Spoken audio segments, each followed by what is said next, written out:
Entrepreneur इतने बड़े संख्या में आ रहे हैं और काफी खुशी हुई इस चीज को देखकर कि भारत चेंजिंग की ओर जा रहा है अब अपने ओर।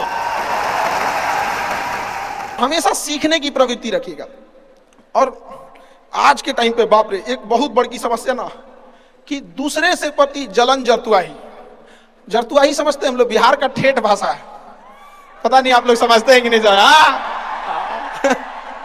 मतलब कौन कितना खुश है, मतलब उसका पड़ोसी जितना दुखी है वो उतना खुश है।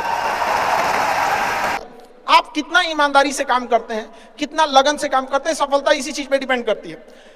बाकी ऐसे चीजें कि भाई ये करना चाहिए नहीं, बस आप कितना समय दिए हैं किसी चीज को, कितनी ईमानदारी से किए हैं, ये मायने रखता है आपको। आप किसी चीज को समय नहीं दीजिएगा कभी सफल नहीं हो सकते हैं। और एंटरप्रेन्योर और बिजनेस इस सब की चीजों में एक चीज बहुत बड़ी डिलेमा होती है ना कि सोचते बड़ी ज्यादा हैं लोग, प्लानिंग बहुत करते हैं। 6 महीना से उसका प्लानिंग चल रहा है। अरे भाई 6 महीना में कमवा शुरू किए रहते तो कुछ एक्सपीरियंस हो गया रहता, कुछ ठोकरें लगी होती, शुरू कर दो चाहे जैसे करना है। यहाँ पर ऐसा थोड़ी हो सकता है कि एकदम फिनिश होकर काम करे। हर चीज, जमीन से कभी पेड़ नहीं निकल सकता, पौधा ही निकलेगा। आज सीखिए, क्योंकि अगर कल कोई शुरू करता है आपके बाद तो आपके पास उससे 1 दिन का एक्स्ट्रा एक्सपीरियंस रहेगा। और हमेशा याद रखिएगा, अकल बादाम खाने से नहीं ठोकर खाने से आती है।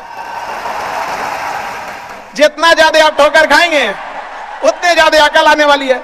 दुनिया का कोई इंसान जो सफल है कह दे कि हमको ठोकर नहीं लगा है, या कोई कह दे कि हम एक ही बार में यहाँ आए हैं, कभी नहीं आ सकते हैं। यहाँ पर स्टार्टिंग कीजिए, यहाँ पे ज्यादा प्लानिंग व्लानिंग के चक्कर में नहीं रहे। कितना अच्छा आप प्लानिंग करके आइएगा ना कुछ चीजें गड़बड़ होंगी।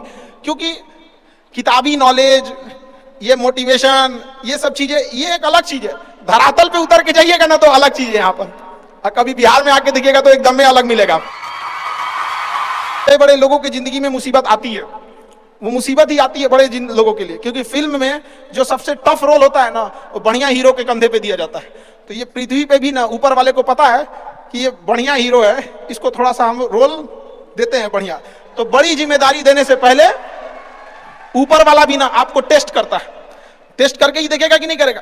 हम लोग छोटा सा कोई सामान खरीदते हैं तो उसको ठोक बजा के चेक करते हैं कि सहलेगा कि नहीं सहलेगा। एक छोटा सा बर्तन कोई खरीदने जाता है तो पटक के दिखाता है, देखिए मजबूत है। तो ऊपर वाला भी जब आपको बहुत बड़ा जिम्मेदारी देने वाला होता है ना, तो पहले सोचता है कि इसका थोड़ा सा टेस्ट कर ले। बहुत लोग टेस्टे में भाग जाते हैं। ये भगवान हमरा काहे लिए तुम मुसीबत लाया यार, जब ऊपर वाला तुमको खुशी दिया था तो थैंक यू कहना भूल गए थे, और जब मुसीबत दिया चेक करने के लिए तो परेशान हो गए। यहाँ पर इस चीजों से घबराना नहीं चाहिए किसी को। जिसके जिसके जीवन में कठिनाई आ रही है, आप समझिए कि आप एक सही रास्ते पे जा रहे हैं, क्योंकि वही रास्ता सफलता का है। और अगर आपके जीवन में कठिनाई नहीं आ रही है, आप गलत रास्ते पे हैं, क्योंकि सफलता का रास्ता बहुत कठिन होता है।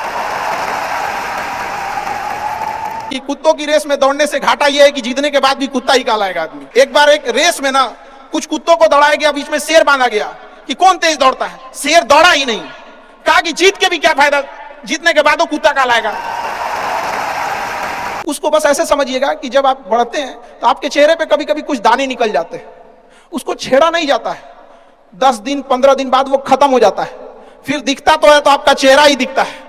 और ज्यादा खखोरेंगे ना तो उधर बर्बाद कर देगा आपको। हम निकला है छोड़ दीजिएगा उसको। एक समय आएगा जब आप ही जाने जाएंगे।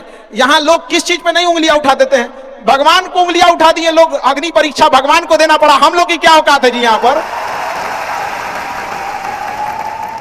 इसलिए भैया इस सब चक्कर में नहीं पड़िएगा। आप जो है वो एकदम परफेक्ट है, चाहे जैसे भी। गलतियां सबसे होंगी, जो गलती करिएगा उसको एक्सेप्ट कर लीजिएगा। हाँ हमारे पास ऐसे गलती हो गई, नेक्स्ट टाइम से हम सुधारेंगे, बट कोशिश कीजिएगा गलतियां ना हो। लेकिन सबके जवाब देने की कोशिश मत कीजिएगा। आप इंसान है, कोई डिटर्जेंट नहीं है कि सफाई करते चलते हैं आप। और काबिल इतना बनिए ना कि लोग आपको रोकने के लिए ना साजिश करना पड़े, कोशिश नहीं।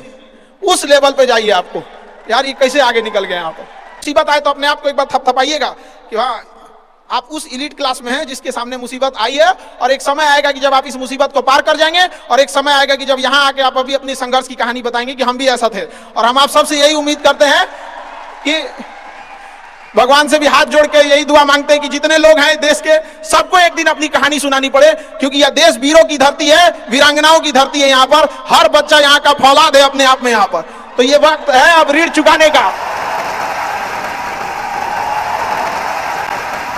अब इस सदी में हमें अपना नहीं, अब इस देश का भी एक ऋण चुकाना होगा कि शायद पिछले जन्म में बहुत सौभाग्य, बहुत अच्छा काम किए होंगे तो हिंदुस्तान में जन्म लिए।